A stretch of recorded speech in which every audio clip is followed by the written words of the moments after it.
El Consultorio Jurídico Externo de la Universidad Católica de Santa María presenta. Consiste el proceso judicial de alimentos en el Perú. Me gustaría dar inicio con una breve introducción. Alimentos proviene del término latín alimento, que a su vez deriva de algo, que significa nutrir. Básicamente está referido al sustento diario que requiere una persona para poder vivir. Al respecto, sentencia Domenico Barbero que el primer bien que una persona posee en el orden jurídico es su vida. El primer interés que tiene en su conservación y la primera necesidad con que se enfrenta es procurarse los medios para ello. Ningún ordenamiento puede permanecer indiferente ante esta cuestión, por lo que las leyes establecen preceptos que tienden a asegurar los bienes vitales, satisfacer intereses de ellos y facilitar la obtención de los medios de conservación. Sin embargo, esporádicos preceptos y aisladas obligaciones son insuficientes para asegurar en todo momento aquellos bienes e intereses. Los alimentos se presentan como una institución esencial del derecho de las familias, a través del cual se permite el sostenimiento y subsistencia de sus integrantes. Continuamente, me gustaría dar a conocer una definición para poder entender un poco más de lo que realmente es el derecho de alimentos. Principalmente se considera alimentos a lo necesario para el sustento, habitación, vestido, educación, asistencia médica y recreación del niño o del adolescente.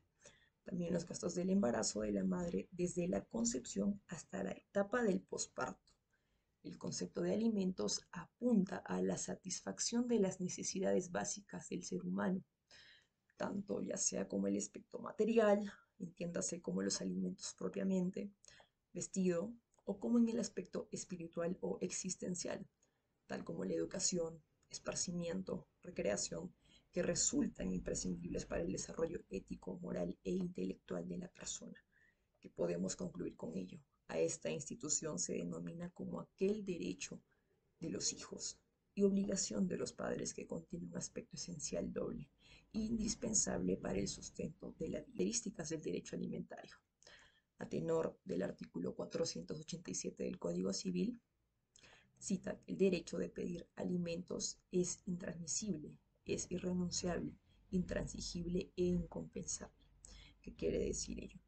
Concretamente se basa en un derecho personalísimo, en el sentido de que está dirigido a garantizar la subsistencia del titular.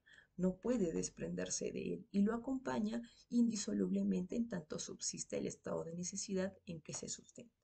Por otro lado, el derecho alimentario, por tanto, no puede ser objeto de transferencia inter vivo ni transmisión mortis causa. El derecho alimentario se encuentra fuera de todo comercio, razón por la cual se sostiene que los alimentos son irrenunciables. Hacerlo equivaldría a la renuncia del derecho mismo. Consecuentemente, el alimentista quedaría desamparado y estaría abdicando a la vida. Es decir, si el alimentista recae en la calidad de deudor frente al alimentante, prima su estado de alimentista y no de deudor. Ante ello, la compensación no puede extinguir una obligación de cuyo cumplimiento depende de la vida alimentista. El sustento de la persona no es un simple crédito patrimonial, todo lo contrario, se trata de un derecho que es y debe ser protegido con vista a un superior interés público. Es muy relevante tener en cuenta ello. Podría continuar con la obligación recíproca de los alimentos.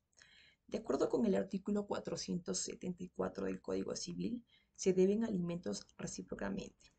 Los cónyuges, los ascendientes y descendientes. Por último, los hermanos. El vínculo jurídico determinante del parentesco, ya sea consanguíneo o por afinidad, establece una verdadera relación alimentaria, que se traduce en el vínculo obligacional del origen legal, que exige recíprocamente de los parientes una prestación que asegure la subsistencia del pariente necesitado.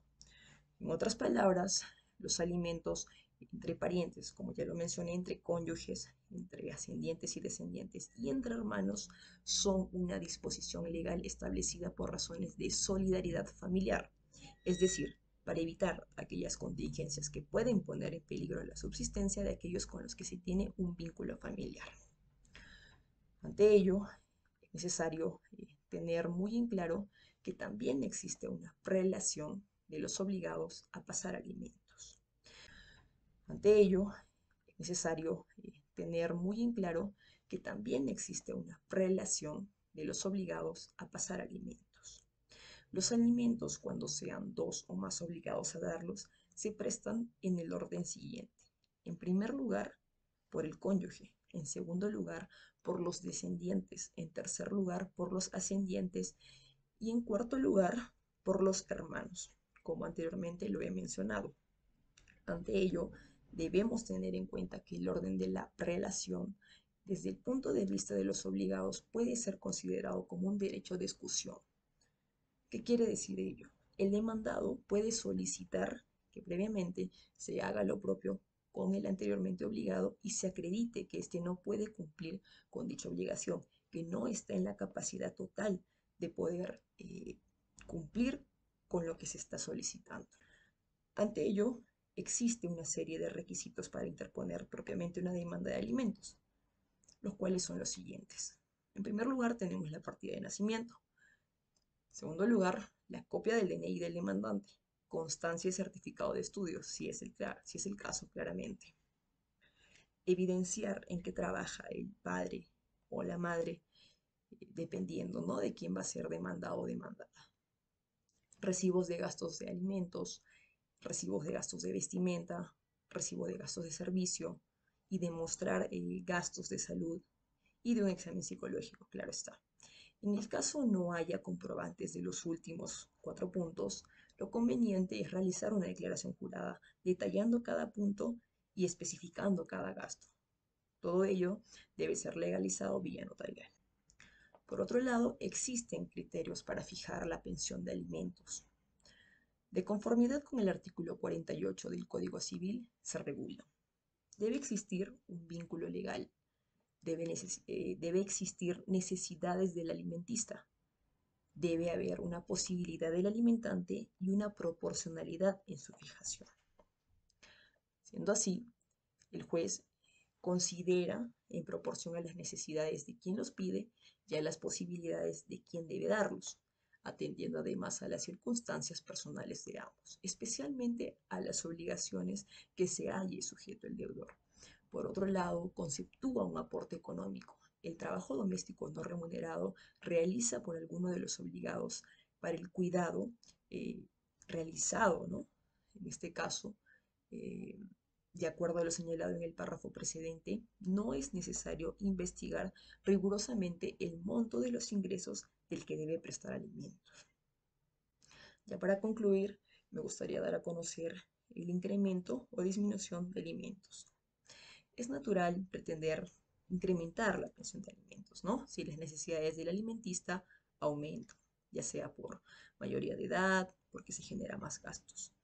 Pero correlativamente, se deberá tener en cuenta si las posibilidades del alimentista han sufrido una serie de situaciones que lo obliguen como tal. Y también se debe evaluar las posibilidades del alimentante o bien un incremento o bien una reducción a efectos de poder otorgar o no una pensión alimenticia más elevada. Por otro lado, también puede darse el caso opuesto, intentar solicitar la reducción de la pensión alimenticia, si las posibilidades del alimentante disminuyen, no obstante, de igual forma. Además de ello, también deberá atenderse si las necesidades del alimentista han sufrido o no un incremento, ya sea para efectos de poder otorgarle o no la pensión reducida. Siendo un principio universalmente aceptado, es que no existe cosa juzgada en materia de fijación de pensiones alimenticias.